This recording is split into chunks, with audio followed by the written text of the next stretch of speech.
سەرکەوتنی ئیتمار بن غەفیری پەرگیری ڕەگەزپەرست لە هەڵبژاردننی ئەم دوایەی خەوارەی زانستیدا هەمان دەرکەوتنی کۆمەڵەکانی سواتچاکی پەیکەر و ئیسپاریە و دەستدرێژەکانی میری کەرەکەڕین و دیشای تۆنمان بیر دەخاتەوە کە بە ئەرناد ناسراو بوو و بووە هۆکاری جەنگی حوتین و ڕوخانی میرنشینی خاچپەرستان لە فەڵەستین و ئازادکردنی قودس لەلایەن سوڵتان سەلاحەددینی ئەیوبیەوە. چاودێران سەرکەوتنەکەی ناتانیاهو و بن غەفیر بە ئەمان شێوە لێک دەدەنەوە کە دەبێتەوە کاری بەرزبوونەوەی گرژی و ئاڵۆزی و جەنگ و سەرنجام لە ناوچوونی خەوارەی زایۆنستی هەروەکو سەرۆکوەزیرانی پێشووی ئیسرائیل ئیهود باراک مەترسی خۆی لەوە ڕاگەیاندبوو کە قەوارەکەیان ناتوانێت لەمپەڕی تەمەنی 80 ساڵی تێپەڕێنێت چونکە تەواوی قەوارە جوولەکە نشینەکانی مێژوو نەیانتوانیوە ئەو تەمەنە تێپەڕێنن. سەرکەوتنی بن غەفیر لە هەڵبژاردننی ئەم دواییەدا بووەتەوە کاری مەترسی لە ناوخۆی قەوارەکە و لایەنگرانی لە خۆراوادا. بە تایبەتی بن غەفیر بە ئاشکرا خۆی بە قوتابی دڵسۆزی مەهیر کە ئانای ڕەگەزپەرست ناو دەبات کە بنەماکانی مافی مرۆڤ پێشێل دەکات و داوای دەرکردنی هەموو فەڵەستینیەکان دەکات جگە لەوەی داوایەوە دەکات دەستی پۆلیس و سوپای و قەوارەیە ئاوەڵا بکرێت بۆ کوشتنی بێبەزەیانەی فەڵەستینیەکان.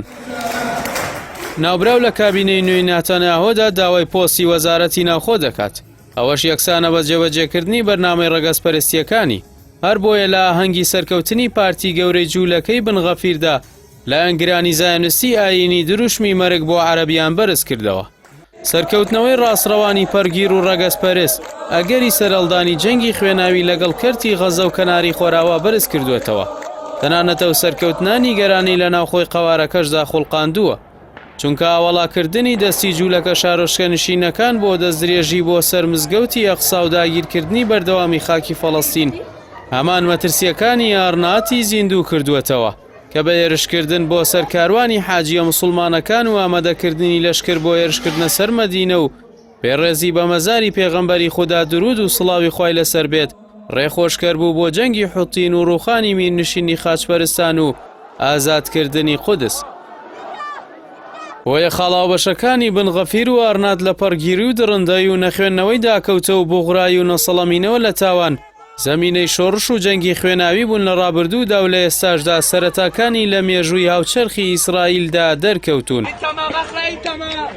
ئاڕاستەکردنی دەماچەکەی بن غەفیر بەرامبەر ژن و منداڵی گەڕەکی شێخ جەراح هەمان ملهوڕی ئەرناد زیندوو دەکاتەوە کە ملی خۆی و میرنشینەکەی شکاند.